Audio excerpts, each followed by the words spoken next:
Class 11th और 12th में हमने एक सब्जेक्ट पढ़ा होगा इनऑर्गेनिक केमिस्ट्री।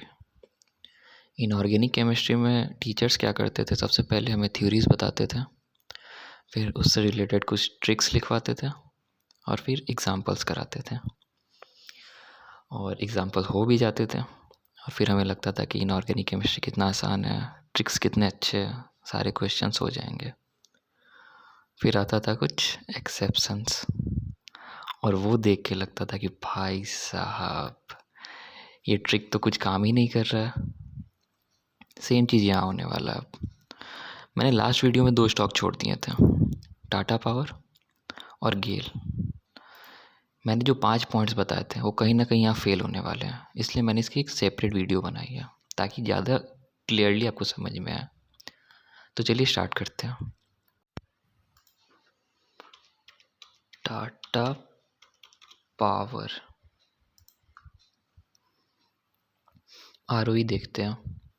1 साल का आरओई है 8.42, 3 साल का आरओई है 5.53 और 5 साल का आरओई है 4.46।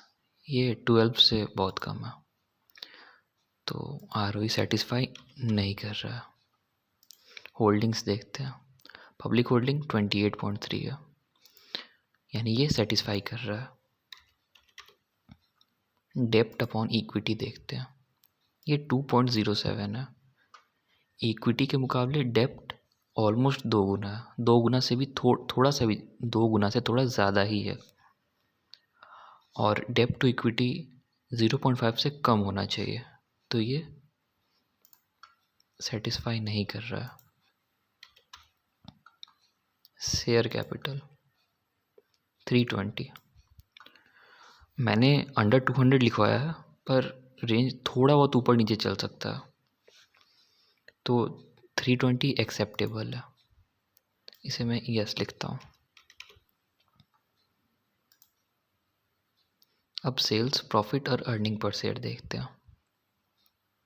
सेल्स 17 में 27,588, 18 में 26,840, थोड़ा सा डिक्रीज़ हुआ है। 19 में 29,881, इंक्रीज़ हुआ है।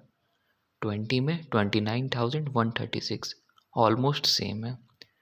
21 में 32,703, इंक्रीज़ हुआ है। 22 में 42,816 और TTM यानी ट्रेलिंग 12 मंथ्स यानी पास्ट 12 मंथ में इसने 51,399 करोड़ का सेल्स किया है। ये सारे करोड़्स में है, यहाँ ऑलरेडी लिखा हुआ है, मैंने प्रीवियस वीडियो में ही बताया था। और अगर सेल्स देखें 17 के कंपैरिजन में ऑलमोस्ट 2 टाइम्स हो चुका है। प्रॉफिट देखते हैं। 17 में 1100, 18 में 2600, 19 में 2606, ऑलमोस्ट सेम है। 20 में थोड़ा घटा है 1316, कोरोना के कारण, तो कोरोना का इम्पैक्ट हम लोग नेगलेक्ट करेंगे। 21 में 1439, रिकवर होने की कोशिश की है।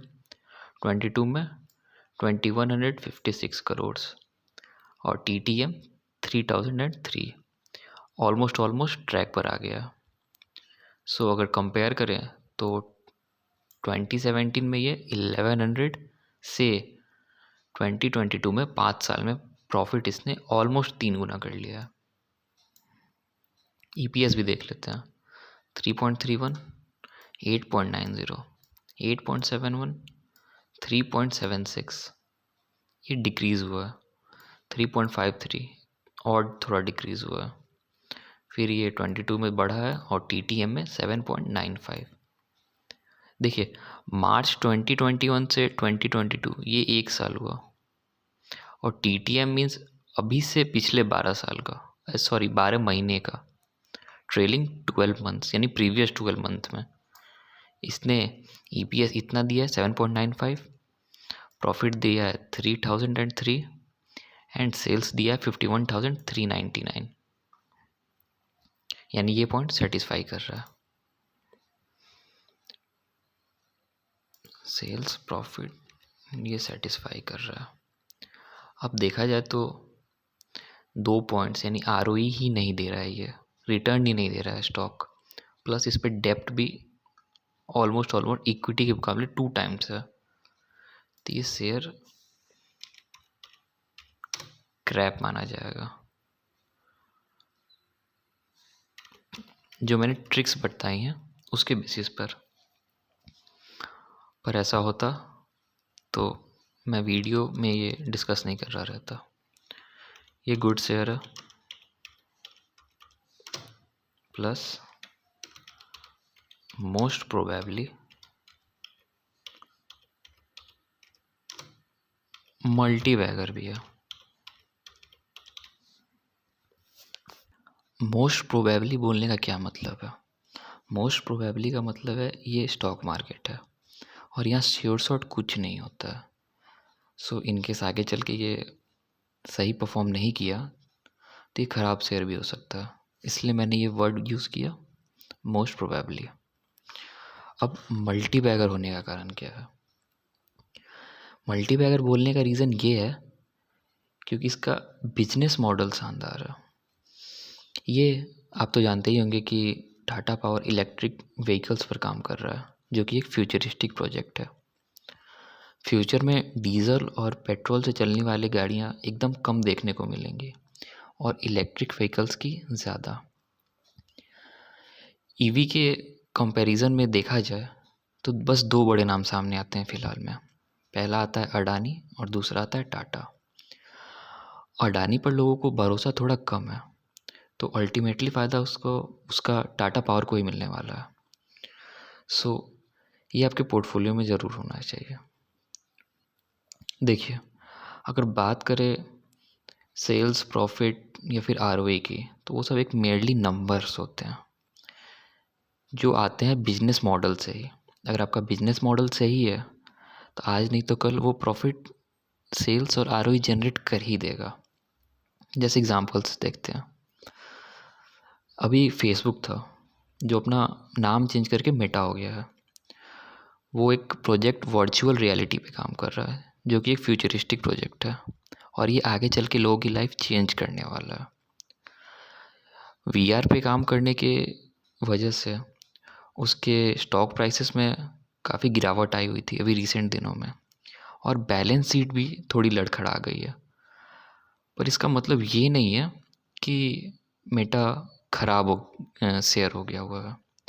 हाँ, वो ख़राब तब माना जाएगा जब वो वीआर पे इतना काम कर रहा है और वीआर सक्सेसफुली इम्प्लीमेंट ना कर पाए। पर इन केस वीआर पे वो अच्छे से काम कर गया और वो इम्प्लीमेंट करने में सक्सेसफुल रहता है, तो मेटा को आज नहीं तो कल फ़ायदा होना ही होना है। सेम केस टाटा पावर पे भी है। अगर वो इलेक्ट्रिक व्हीकल्स के जितने टाटा पावर जो अपने स्टेशंस लगा रहे हैं चार्ज वगैरह करने के, ये सबको सक्सेसफुली पूरे इंडिया में इम्प्लीमेंट करता है, तो वो आज नहीं तो कल उसके स्टॉक प्राइसेस आरओई में झलकेगा और उसको फ़ायदा मिलेगा ही मिलेगा। सो इस कारण मैंने इसे मल्टी बैगर कहा है, पर मोस्ट प्रोबेबली कहा है क्योंकि इन आगे क्या होने वाला है किसी को पता नहीं है। पर उसके बिजनेस मॉडल से हम ये पता कर सकते हैं कि हाँ, ये अगर सही किया तो मल्टी बैगर बन सकता है। आइए अब डिस्कस करते हैं गेल।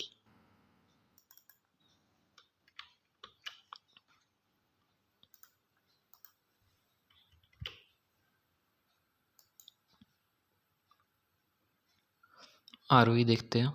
1 साल का आरओई 20.9, 3 साल का आरओई 17.6 और 5 साल का आरओई 16.2, यानी ये सेटिस्फाई कर रहा है।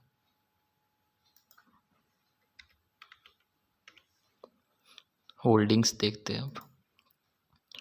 प्रोमोटर होल्डिंग अकेले 51.9 है, यानी ये सेटिस्फाई कर रहा है।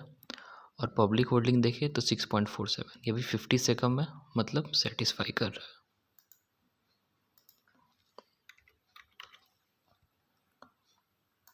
डेप्ट टू इक्विटी देखते हैं, वो 0.22 है, ये भी पॉइंट सेटिस्फाई कर रहा है।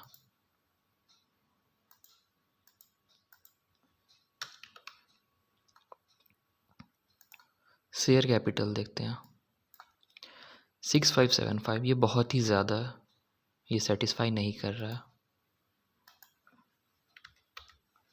अब आते हैं सेल्स, प्रॉफिट और अर्निंग पर शेयर पे।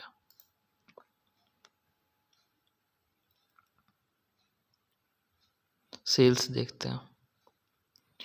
17 में 48,552, 18 में 54,496, 19 में 76,190, 20 में 72,518, 21 में 57,372, थोड़ा सा घटा है ये 20 और 21 में कोरोना के कारण। 22 में ट्रैक पे आ गया 92,770 और TTM 1,30,000 अप्रॉक्स।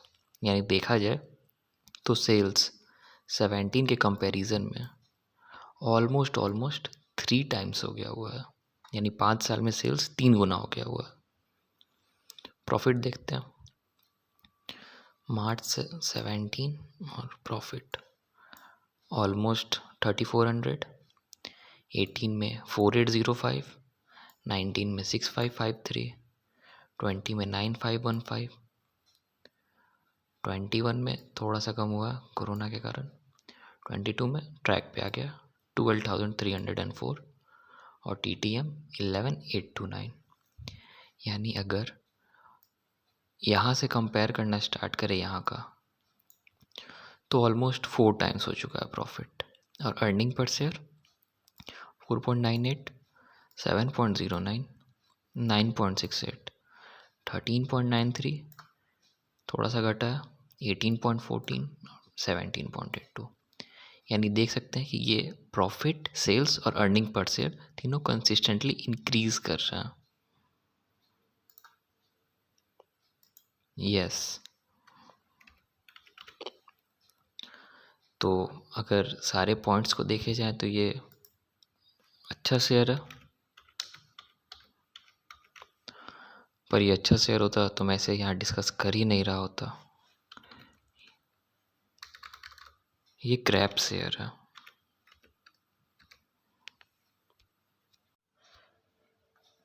ये क्रैप शेयर है, इसके 4 पॉइंट्स फेवर में है आउट ऑफ 5 पॉइंट्स, फिर भी इसे क्रैप शेयर बोल रहे हैं। ऐसा क्यों? आइए देखते हैं। इससे पहले मैंने एक स्टॉक डिस्कस किया था प्रीवियस वीडियो में, उसका नाम था ITC। सेकेंड नंबर का स्टॉक। ये एक्चुअली नॉट मल्टीवैगर था, मैंने मल्टीवैगर लिख दिया था। अच्छा स्टॉक पर मल्टीवैगर नहीं है। इसमें भी 4 फैक्टर्स सेटिस्फाई कर रहे थे और एक शेयर कैपिटल सेटिस्फाई नहीं कर रहा था, तो ये मैंने गुड स्टॉक बताया था। यहाँ भी 4 फैक्टर्स सेटिस्फाई कर रहे हैं। डेब्ट अपॉन इक्विटी में यस होगा, एक शेयर कैपिटल सेटिस्फाई नहीं कर रहा है, तो ये मैंने क्रैप बताया। ऐसा क्यों? कंपेयर करते हैं। ITC को इसके पास ला देते हैं ताकि ज़्यादा क्लियरली दिखे।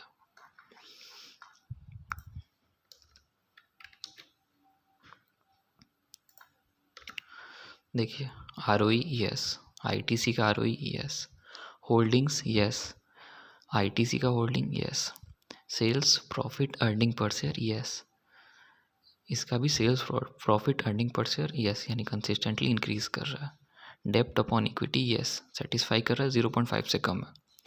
इसका भी डेप्ट अपॉन इक्विटी 0.5 से कम है, सेटिस्फाई कर रहा है। पर शेयर कैपिटल ना इसका सेटिस्फाई कर रहा है ना गेल का सेटिस्फाई कर रहा है। तो मैंने इसे अच्छा स्टॉक बताया और इसे क्रैप। ऐसा क्यों? कंपेयर करते हैं। हाँ,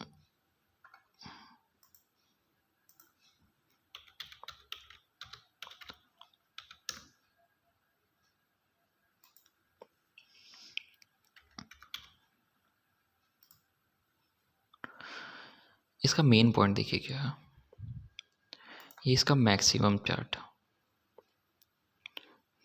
2006 से 22 का ऑलमोस्ट इंक्रीज करते जा रहा है, इंक्रीज 45 डिग्री में। ये थोड़ा सा यहाँ डाउन हुआ कोरोना पीरियड के कारण, पर ये ऑलमोस्ट इंक्रीज ही करते आ रहा है। गेल का देखते हैं। मैक्स देखिए, ये मोस्टली एक रेंज में ही चलता है, बस रेंज में रहता है। ये 2011 जनवरी का हाई है, ऑलमोस्ट 98.34। 11 का हाई कट किया इसने 14 में अक्टूबर, ऑलमोस्ट 4 साल पे। ये जनवरी है और ये अक्टूबर है, तो ये ऑलमोस्ट 4 साल होगा। फिर ये नीचे आया, फिर ये हाई इसने कट किया 14 का हाई 17 में, ऑलमोस्ट 3 साल बाद। फिर ये कुछ टाइम तक थोड़े ऊपर में रहा, 17 से 18 ये थोड़ा भागा। 18 में जो हाई बनाया वो इसने अभी तक कट नहीं किया है।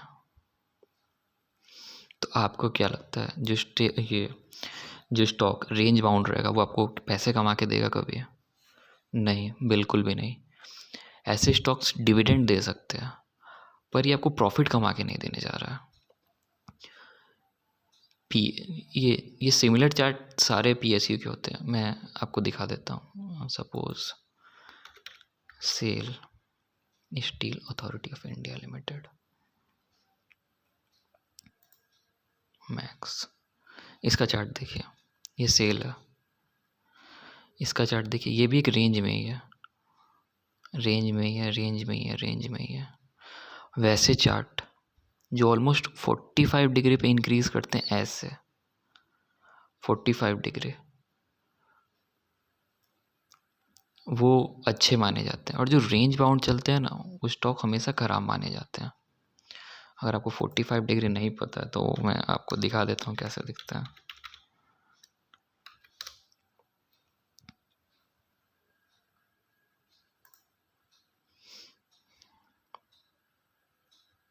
यस, ऐसे चार्ट्स जो ऐसे इंक्रीज करते रहते हैं हमेशा, वो अच्छे माने जाते हैं।